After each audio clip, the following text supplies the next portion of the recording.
Good afternoon, ladies and gentlemen, boys and girls, and all the ships at sea. My name is Rick Brown, your voice of Walpole High Sports. And we at the Walpole Media Corporation would like to introduce a new occasional segment that I would like to call the Circle Game. In this program, we will interview people who have influenced the athletic program here at Walpole High School.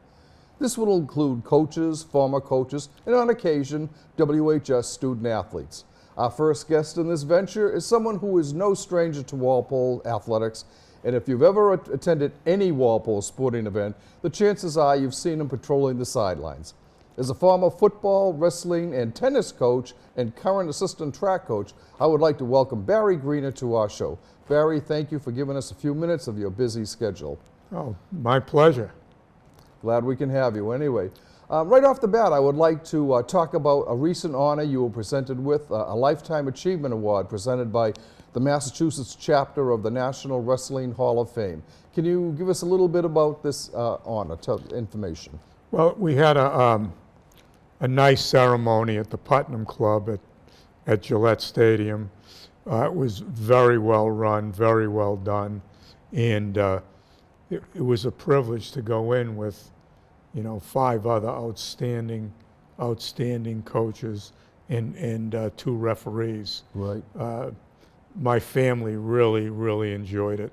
It was a very, very well done. And this wouldn't be the first honor you've gotten for your coaching over the years. What else have you won? Well, I'm in the state, basically the state version of the Wrestling Hall of Fame, and I've had some other coaching awards in football as an assistant coach and things like that. Right. You were the head coach here for Walpole High for 9 years. Yep. Retired in 17. 17, okay. And I think if my memory is correct, you had a record of 75 wins and 27 losses. Yeah. It was fun. Basically before that happened in '09, I took over for Danny after the issue there. But I was a very happy defensive coordinator. Had no idea that at 61 I'd get the call. I figured I was set for life. Right. And you were an assistant coach for many years. I started in '72. Okay. I was with John Lee for 20 years, and when Chucky took over in '93, he switched me from the offensive side of the ball to coordinate the defense, right, which I did through the VIA years too. Okay. Liked them both. It was offense, defense. It was, to do one, you've got to know the other. Right. Sticking with football here for a minute. Now, you've been around Walpole football especially for years. Do you have any special memories of that time? Any teams or players in particular that you mentioned? All the Super Bowls were phenomenal, and the process to be lucky enough to get to that level. But I think the thing I liked the most was the coaches I work with, right, and the players. Yep. But the coaches in the Lee years, Jim Gable is still around town. Right. Yep. He was a phenomenal coach. John Lee was absolutely in a class by himself. Paul Taselli, the great defensive coordinator and year-round conditioning coach, the late Paul Taselli, was absolutely a Hall of Famer, right, too. And even today, a lot of the assistant coaches on the team have been here for double-digit years. Well, 20-some-odd years in some cases. The current defensive coordinator, who's very good, Joe Abatey, was my linebacker coach in the '90s, and he's been around forever. Right. I think Todd Collins, the current offensive coordinator, was an unbelievably great hire about 10 years ago, as was West Point grad, class of '72 here at Walpole, Dick Kafinke. Dick still does a great job. Todd does a great job. Dick does special teams. Right. And the town made a very good decision when they went with Chris Sullivan, who was Right. a great line coach for me. He was the right guy Yeah. to take over, and he's done a great job. He has. He's brought the team right back again. And he's a class act, too. Yeah. Very good. You're a twin. Your brother coached down in your hometown of Weymouth for many years. Yep. And in the early 90s, he went to Atlanta for 3 years. Coached at the same high school that Justin Fields played at. Oh, really? Because it was a brand new high school then, Yeah. but now it's 30 years old. Right. That was the early 90s is getting to be a while ago. It is now, yeah. But then he came back to Weymouth and kept coaching there. And he was with me 4 or 5 years as my defensive backfield coach. As good as I've ever worked Right. with. And that was here at Walpole. At Walpole. He's a phenomenal coach. But he's totally retired now. I've got to tell you, a couple of times I ran into him and started talking to him because I thought it was you. Yeah. You guys look a lot alike. Well, the funny thing is, in the 70s, when he was coaching at Weymouth South, Weymouth had 2 high schools then. Right. They'd play Friday night. He'd come up for our Saturday game. And some of the students would say, "Hey, Coach, how come you're not on the field?" Oh, yeah. I can see It how that happens. happens. Yeah. So we got a few laughs. And over he that. would let me go on and on talking for a while. yeah. And after several minutes, he goes, "You know that I'm not Barry." Yeah. And it's, No, he lets you go. For oh, yeah. All right, let's jump over. Now, you're the assistant track coach now, Yep, I do freshman football right? with Tommy Hart. Tommy Hart, the head coach, does a great job. So it's basically, I'm with 3 Walpole policemen, Right. and the 4 of us do the freshmen. Sully was nice enough to keep me in the program, Yeah. which I greatly appreciate because it's so enjoyable. Right. And then I do winter and spring track, and I really enjoy in the summer at 6 in the morning. Now instead of varsity gut camp, I do freshman. I help with freshman yeah. gut camp. Right. That's And great. it's great. It's, Yeah. I mean, you get to know the kids. anyone that knows anything about Walpole football, when you say Barry Greener, it's Walpole. Yeah, and they also, is he still coaching? Yeah.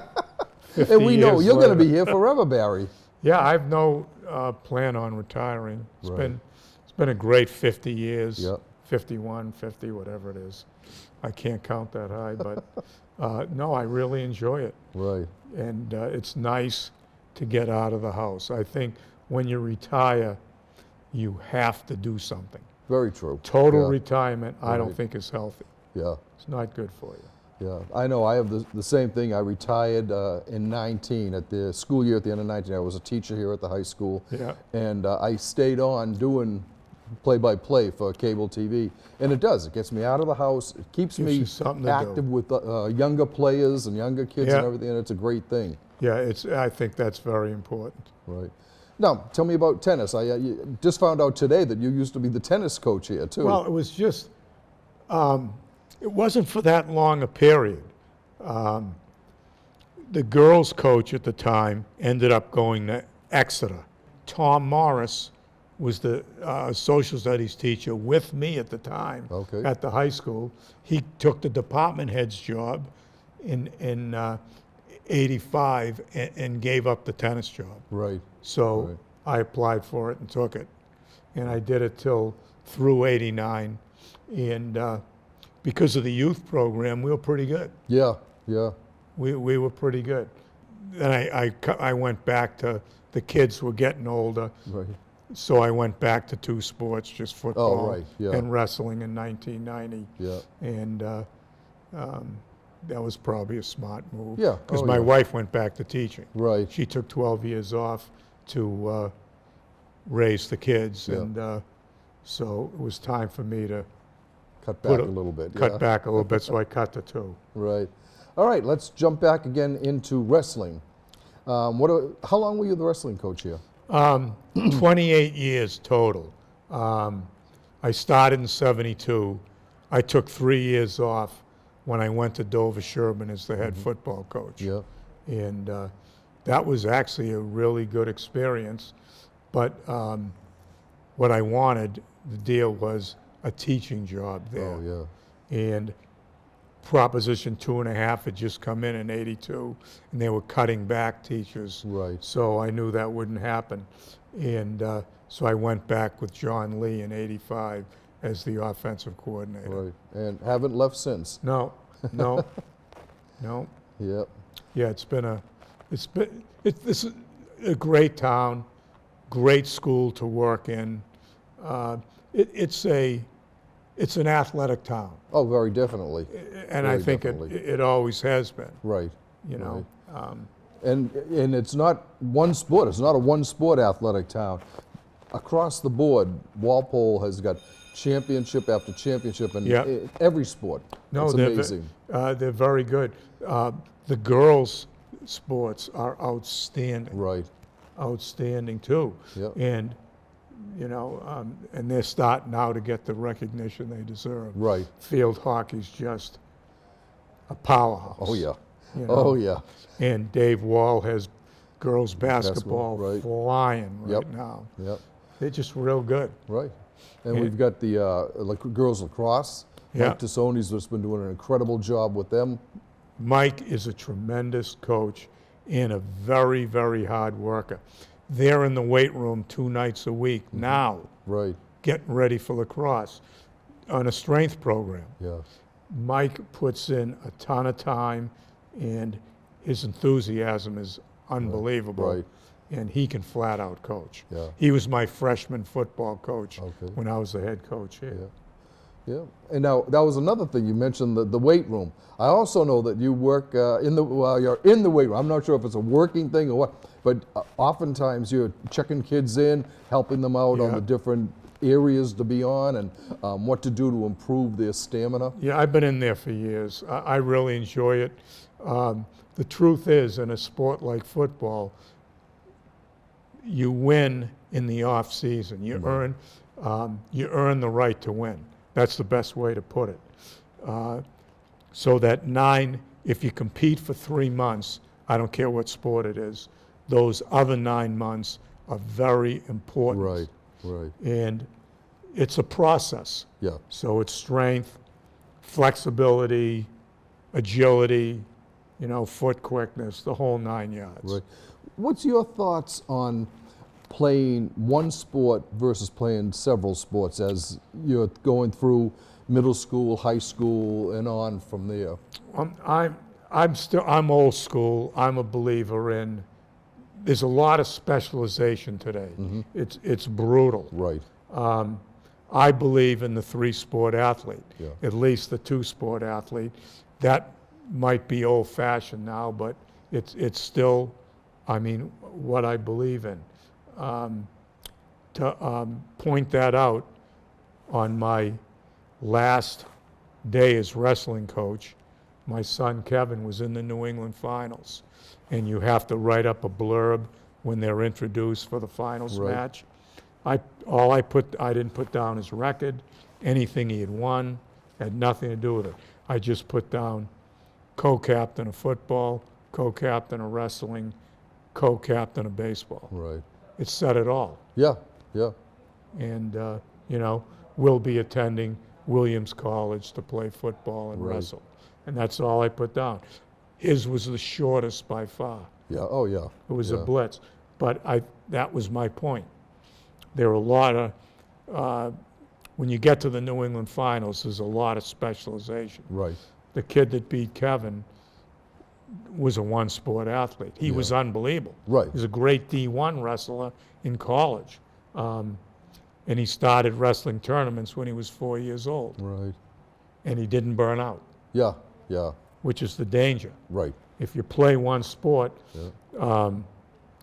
there's a danger that by the end of your high school years, you want to take your tennis racket, your lacrosse stick, Yeah. or whatever, and throw it in the Charles River. Right. You know? And at Walpole High, there are so many student athletes that play more than one sport. Yeah. And you see them fall sports, winter sports, spring Yeah. sports, and they're always out there, and they're always doing something. Yeah. And they may not be the most outstanding player on the team, but you know you can count on them They're because contributing. they've got the attitude that they want to help out the team. Yeah, yeah. I mean, yeah, I still believe in the multi-sport athlete, but there's a lot of specialization. Right. Now, a lot. Right. I mean, a lot of it's, you know, there's AAU basketball, AAU baseball's been around for years. Right. So's basketball. Now you've got all the wrestling clubs, Right. which started, well, Kevin got out in 2002. In the late 90s, he was in a wrestling club. I mean, so that's 25, almost 25 years ago. Right. So Yeah. the specialization started a while ago. Yeah. It's not something that is in the last decade. It's been around. Right. Tell me about some of your favorite memories of wrestling here at Walpole High. Basically, the kids that were fortunate and worked hard enough to go a long way. You know, some of the matches and the kids winning sectional titles, placing in the states. Probably the best wrestler I had, Matt Wassel, is now the great defensive coordinator for Brian Lee at King Philip. Oh, yeah. He's as good. I always tell people he's the best DC east of the Mississippi. Yeah. And I think that might be true. He's outstanding. But he was a state champ for me, placed in New England's twice, once in the, lost in the finals like Kevin did. But he wrestled in New England's his senior year with basically a dislocated kneecap. No kidding. He had to stop in the finals and pop it back in twice. Yeah. Oof. Just really a tough cookie. Right. Right. But he was phenomenal. Right. He's a constant memory. I had fun with my son Kevin's 4 years. That was a nice run. But other kids too. All those kids that really worked hard and pushed and were wrestling at the end of February. Right. Those, Right. That's where you really, that was the best for me. Yeah. I love the postseason. Yeah. Oh, yeah. It's the second season. That's why they call it the second yeah. season, because it's so much different. Because you know Then the everyone dual you're going to matches. meet is top of the class. It's top of the class. When you get to in wrestling, you get to the New Englands. You've got 6 state champs there, Right. from 6 different states. And some of the runner-ups might have been upset Right. in the final, so they might even, they could be better than the champ Yeah. for Yeah. that particular state. And you put them all together, and it's an absolute meat grinder. Right. Exactly. Well, I appreciate your time here, Barry. I'm glad you were able to cut time out of your busy schedule. From here on in, what's up for Barry Greener? I know I'm going to see you around Yeah, for a well, long more time. We're over halfway through the winter track season, and now we've got Milton tomorrow, which is a big meet, and pretty soon we're going to be into the postseason. Right. Well, thank you, Barry, once again. My pleasure. I'm glad you were able to come here for us. We hope you folks enjoyed this episode. If you know anyone that you would like to see interviewed, a coach, a player, someone who's connected to the athletic scene here in Walpole, just give us a call at Walpole Media Corp. You can contact Executive Director Tamara Green at tgreen@walpolemedia.tv. Once again, this has been the Circle Game, the first edition of the Circle Game. We hope you like it. Let us know. Give us a call, drop us an email, whatever it is. But thank you again, Barry. My name is Rick pleasure. Brown. Thank you for watching, folks.